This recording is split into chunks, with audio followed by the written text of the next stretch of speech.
Assalamualaikum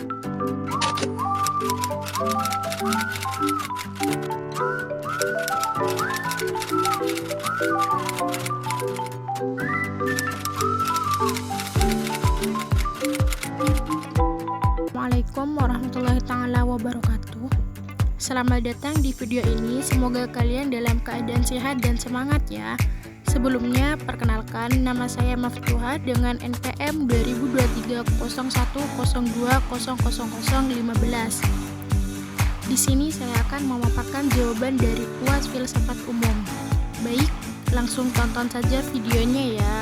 Yang pertama, yaitu apa ciri utama yang membedakan filsafat barat modern dengan filsafat abad pertengahan dan klasik?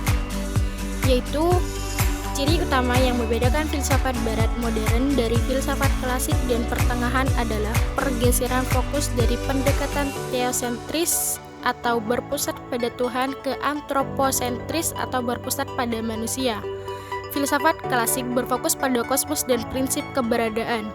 Sementara filsafat pertengahan berusaha menyelaraskan akal dengan iman, menjadikan wahyu ilahi sebagai sumber utama pengetahuan. Di era modern, filsafat menekankan rasionalitas, pengalaman empiris, dan metode ilmiah, menggantikan otoritas tradisi dan agama. Selain itu, filsafat modern lebih skeptis terhadap metafisika tradisional dan berfokus pada epistemologi dengan tujuan mengeksplorasi kemampuan manusia untuk memahami dunia secara ilmiah dan rasional. Pertanyaan yang kedua yaitu filsafat barat modern diawali dari munculnya pemikiran René Descartes yang mengadakan kritik terhadap metafisika. Mengapa? Yaitu filsafat barat modern dimulai dengan pemikiran René Descartes yang mengkritik metafisika karena ia merasa bahwa metafisika tradisional tidak memiliki dasar yang kokoh. Descartes melihat bahwa banyak pandangan metafisis di masa lalu didasarkan pada asumsi dan tradisi yang belum diuji secara kritis. Menurutnya, pengetahuan harus memiliki fondasi yang pasti dan tidak dapat diragukan. Oleh karena itu, ia memperkenalkan metode keraguan sistematis, yaitu meragukan segala sesuatu yang tidak jelas dan pasti, hingga menemukan kebenaran yang tidak bisa diragukan lagi. Descartes akhirnya sampai pada kesimpulan cogito ergo sum, yang artinya aku berpikir maka aku ada, sebagai titik awal yang pasti untuk membangun pengetahuan. Kritik ini menjadi landasan filsafat modern karena mengalihkan fokus dari spekulasi metafisis ke pencarian dasar pengetahuan yang rasional dan logis. Dan pertanyaan yang ketiga yaitu jelaskan bagaimana metode positivisme dan dialektis dalam memperoleh pengetahuan, yaitu metode positivisme. Positivisme yang dipelopori oleh Auguste Comte menekankan bahwa pengetahuan hanya dapat diperoleh melalui observasi empiris dan metode ilmiah. Semua hipotesis harus dapat diuji secara rasional dan terukur. Hal ini menolak spekulasi metafisik dan fokus pada fakta-fakta konkret. Sedangkan metode dialektis yang berasal dari pemikiran Hegel melihat pengetahuan sebagai hasil dari interaksi antara ide yang bertentangan. Proses ini melibatkan 3 tahap, yaitu tesis atau gagasan awal, kedua antitesis yaitu gagasan yang berlawanan, dan ketiga sintesis atau gabungan keduanya yang membentuk pemahaman baru. Metode dialektis memandang realitas sebagai sesuatu yang terus berkembang dan berubah, bukan hanya berdasarkan fakta, tetapi juga proses dan hubungan antar ide. Pun pertanyaan yang keempat adalah, dalam rangka mengukur suatu kebenaran dikenal 3 teori, yaitu korespondensi, koherensi, dan pragmatisme. Jelaskan apa yang dimaksud. Baik, yang pertama korespondensi adalah kebenaran diukur berdasarkan sesuai antara pernyataan dengan realitas atau fakta. Contohnya, jika seseorang mengatakan matahari terbit di timur, maka pernyataan itu benar jika sesuai dengan kenyataan. Yang kedua, koherensi, yaitu kebenaran dinilai dari konsistensi internal dalam sebuah sistem pemikiran. Sebuah pernyataan dianggap benar jika tidak bertentangan dengan pernyataan lain dalam kerangka teori yang sama. Sedangkan pragmatisme yaitu kebenaran suatu pernyataan diukur dari kegunaannya atau dampaknya dalam kehidupan praktis. Jika suatu ide dapat diterapkan dan menghasilkan manfaat, maka ide tersebut dianggap benar. Pertanyaan yang kelima adalah jelaskan bagaimana penjelasan realisme dan idealisme dalam menjawab hakikat pengetahuan. Yaitu realisme. Realisme berpendapat bahwa realitas ada secara independen dari pikiran atau persepsi manusia. Pengetahuan diperoleh melalui pengamatan terhadap dunia luar yang objektif. Contohnya, pohon tetap ada di dunia nyata meskipun tidak ada yang melihatnya. Sedangkan idealisme beranggapan bahwa realitas pada dasarnya adalah mental atau spiritual, dan keberadaan sesuatu bergantung pada pikiran yang menyadarinya. Menurut George Berkeley, misalnya, sesuatu ada jika dapat dipersepsi, SCS percipi, atau ada adalah dipersepsi. Sedangkan pertanyaan yang keenam adalah dalam kajian ontologi dikenal aliran materialisme, idealisme, dualisme, dan pluralisme. Jelaskan masing-masing paham tersebut, yaitu materialisme. Materialisme menyatakan bahwa realitas pada dasarnya adalah materi. Segala sesuatu termasuk pikiran dan kesadaran dapat dijelaskan sebagai hasil dari proses material. Yang kedua, idealisme.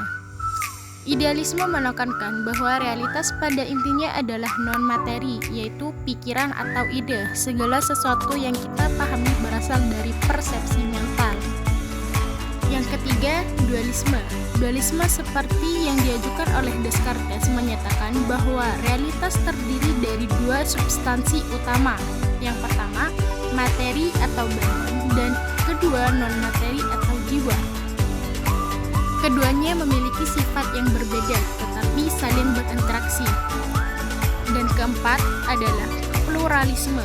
Pluralisme mengakui bahwa realitas tidak hanya terdiri dari satu atau dua substansi, melainkan berbagai macam entitas atau prinsip yang independen dan tidak dapat direduksi satu sama lain.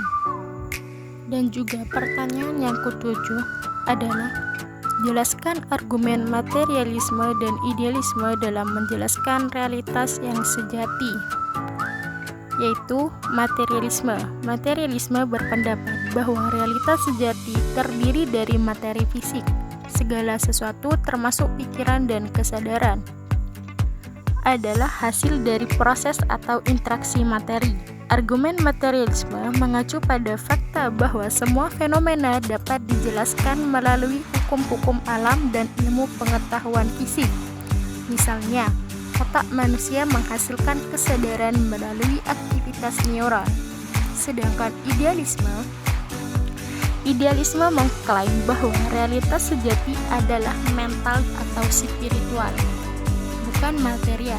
Menurut idealisme, dunia luar hanyalah persepsi yang muncul dalam pikiran. Contohnya, George Berkeley berargumen bahwa keberadaan benda-benda bergantung pada persepsi kita terhadapnya. Ada adalah di persepsi atau SCS percipi. Realitas yang sejati menurut idealisme adalah ide-ide atau kesadaran. Dan juga soal yang kedelapan yaitu jelaskan alasan empirisme menyatakan bahwa sumber pengetahuan yang bisa dipercaya adalah indera, bukan akal. Dan bagaimana kedudukan akal menurut empirisme, yaitu alasan empirisme. Empirisme seperti yang dikembangkan oleh John Locke dan David Hume berpendapat bahwa semua pengetahuan berasal dari pengalaman indrawi. Indra memberikan data yang konkret dan dapat diamati, sementara akal hanya berfungsi untuk mengolah data tersebut. Empirisme menolak gagasan bahwa manusia memiliki pengetahuan bawaan, yaitu innate knowledge atau kemampuan untuk mengetahui sesuatu tanpa pengalaman. Sedangkan kedudukan akal dalam pandangan empirisme, akal berperan sebagai alat untuk memproses dan menyusun informasi yang diperoleh dari indera. Namun, akal tidak dapat menciptakan pengetahuan baru tanpa adanya data dari pengalaman. Dengan kata lain, akal hanya bekerja di atas dasar pengalaman indrawi. Sedangkan pertanyaan yang ke-9 ialah jelaskan apa saja kelemahan indera dan akal dalam memberi pengetahuan.